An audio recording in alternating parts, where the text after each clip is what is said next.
When I look up at this old mill museum, which was once a major operation of the St. Joe Lead Company, I think about a lot of things.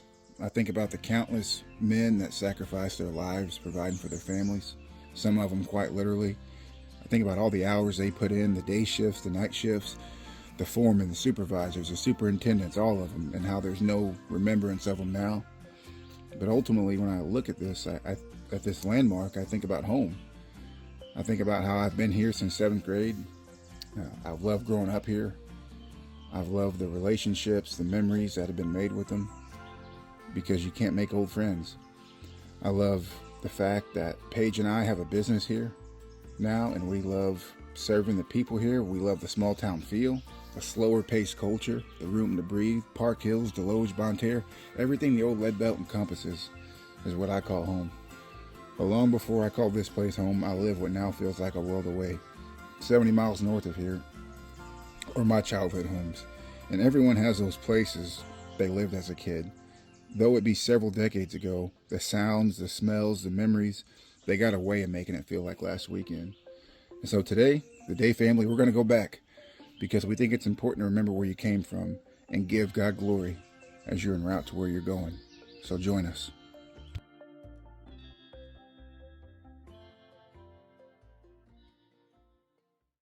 My first job as a man working for a mining company, and I was able to provide for my family, bought my first house working for a mining company. And what I love about mining is most of the money is made under the surface, and so that's what we're going to do today. We're going to get down below the surface, and perhaps people might discover some things that they didn't know about. So I'm so thankful that we're coming up here, the family and I, to do this today. Growing up, I was so embarrassed of living in residential homes and foster homes and stuff. And whenever I got out of St. Louis and moved to Hillsboro and then eventually down to Park Hills, I just made up stories about who I lived with, where I used to live, just because, I don't know, those things are embarrassing to say, hey, I live in a treatment home, or I kind of always saw them as modern day orphanages, really. But now I'm 36, I have a wife, beautiful wife and children. It feels good to just embrace and have the liberty and freedom to just share, like, hey, yeah, this is where I grew up, this is where I used to be, for the sake that it might give hope to somebody else. If you're a kid in a situation that is not that good, right? Whenever you're a child, you don't have to be ashamed of your circumstances because you have such little control over them. And I hope today we're able to give hope to somebody and say, hey, you know what? You weren't dealt the best hand in life, but by the grace of God, living in the land of opportunity, you can change your circumstances, and not just yours, but you can even change the family tree and the generation that comes after you. So it feels so good to not be ashamed to just share these things now.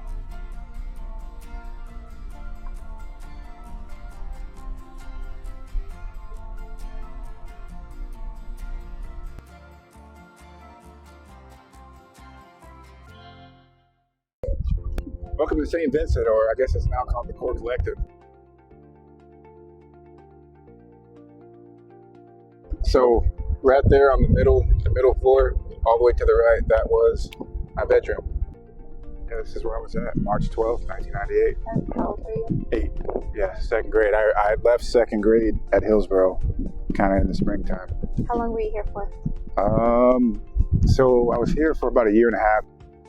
I actually remember praying like I could stay here, and one of the kids thought I was crazy, but they had an asbestos outbreak, so every kid got dispersed. How's it going? Thank you so much for doing this. What do you think, man? Yeah. What's it feel like walking through these? It's definitely updated. So all these were different apartments, and this was the youngest age group. So, which it's really something. Yeah, this is. Really? Yeah, so there's another room through there where our bedrooms were. So you walked in, I remember my first day, you walked in, everyone's watching TV. It's so wild seeing it like this. So that was like a living quarters area over there. There was tables over here for lunch and whatnot. I really want to see, this is where the bedrooms were. Yeah, here in this corner here. We had all of our clothes and everything in there. But yeah, this is where my bed was. And I remember hating it because there was a window that rattled every night, and the sirens were. I was living in Hillsborough before that. The sirens were just every night. I'm sure there's still sirens. So what I remember the most, like I said, there were beds set up, and we were very disciplined. Like each morning, you had to make your bed a certain way. Once you got done making your bed, you stood there. Staff member came over, checked it out. You had a uniform. I mean, looking back, just the discipline and stuff like it goes a long way. Yeah, this was one big bedroom, and it was kept tidy. It was maybe you guys know why now. We got a saying at home: everything has a place, and there's a place for everything. But maybe it started right here. Yeah, at nighttime there was a lot of riffraff. You know what I mean? Naturally, a big room like this, everybody wants to play around. But yeah, I want to say there were 7 or 8. About 7 or 8. This was the Lewis department. This was the youngest. After you, I was 8 when I came. Probably 9.5, 10 years old, you went upstairs to the Vincent department, which was right above here. Each week, you had chores, you had different things that you had to get done. Per adventure, you took care of your business. You did your work. On Fridays, there was a director came around, and there was like an envelope had your name on it, and based on how you did that week and the work you put in, you got money. And so this principle of work, like I remember it being like a privilege, like it was awesome. Like I said, we were blessed, the staff here, like looking back and hearing negative stories about other places. I can't think of a single complaint about any of the staff. The staff were awesome. They were a lot of fun, and you built relationships with them, Can you imagine growing up in like this huge building with a whole bunch, like you had like 7 other brothers that you had to get along with who were all your age? Yeah. I told them it was a lot like the movie Holes. When you first meet everybody, like I said, everyone starts off kind of rocky, but you spend that much time together, you can't help but to become friends, and you have a good time. We value relationships. And I think it has to do with the fact of how short-lived I know they can be. While you're, interacting, it's just like to be present, to be, because there were staff, which now that I'm an adult, I understand, like, you don't necessarily work here forever. Right. But as a kid, some of the male mentors and role models, and you'd get sad because you'd hear like, someone's moving or they're graduating. And so that was a really common thing. You're right.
As I'm thinking about this video project we're working on, there's something that comes to mind that I have to share. I have to cascade and reiterate, and that's this. Once a person watches this video project we're putting together, once they watch and they see it, and even the folks that know and remember certain things and see how my life is now, undoubtedly there was a divine intervention. you would have to say it's got to be God, right? Just because for the way things worked out and the grace that's been bestowed upon me, I guess the King James would say. It's so easy to like want to be proud of me, right? That's the last thing I want, and I'm not trying to be ultra humble. I'm being dead serious because I know why my life is the way that it is. Yes, I had decisions to make. Yes, I'm an active participant in this program, but I don't want people to look to me, because what can happen is once you acknowledge and see like, wow, yes, what an awesome story, you start thinking, oh, what an awesome guy, yada yada. The reality is this: just because there has been clearly a measure of grace poured upon my life doesn't exempt me from the same struggles, from the same faults and failures as the next person, temptations that I battle just like the next person, and I don't always win, and it's like I don't want people getting the false imagery. So maybe everyone knows that, I don't know, but it's we got to keep the focus where it's supposed to be, and that was a big part of the motive behind making this video. So please remember that. It's not about me. I'm not him. I know that's a real common thing people say now. I don't know who started that. I'm him or he's him. Listen, I'm not him, but it's about him. It's about God the Creator, because my life would not be the way that it is without him.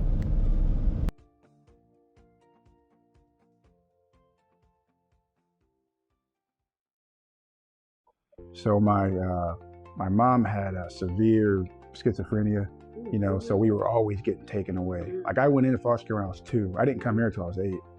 And then my dad was in prison. I mean, he died in prison a couple of years ago. So just kind of, we ended up bouncing around foster homes. I had 2 older sisters. We got separated. And so that was it. Just like, I think there was probably multiple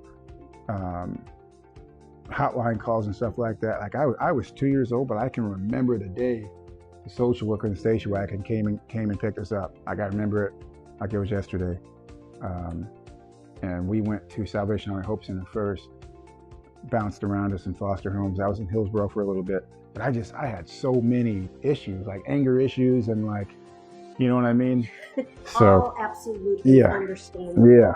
And not your fault. It was your way, the human way, yeah, dealing with being ripped from everything you knew, right, and then living in a chaotic situation. Right.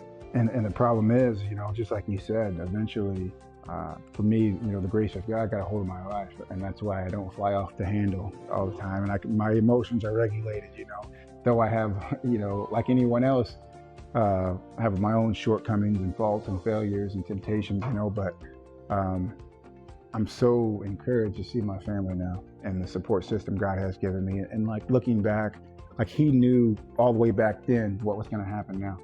He knew we'd run a business one day.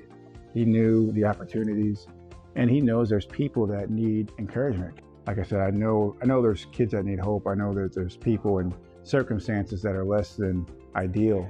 But the positives, and like, now we're running a family business, and it's like, we put, Paige and I put an extra emphasis on relationships, and we don't have to work hard at doing that. We naturally do so. We value them, and it's like, I think people can sense it. You know what I mean? We're not fabricating that. People can sense, like, we genuinely do care about people. And looking back, whether it had been like staff that God put in my life, like every place I lived at, I always had a staff member wanting to adopt me, or like, you know what I'm saying? Caseworkers, and then when I got into middle school and high school sports, my coaches that were there for me. And so I think not having that mom and dad and that person to go back to, you naturally look for that in other avenues. And sometimes you look in the wrong places, But the cool thing is, now here I am, with Jada, Jason, Jed, my wife, and they get to, they should never feel bad about what they have, right? And that they're able to come back and see, like, hey, this is how some people grow up.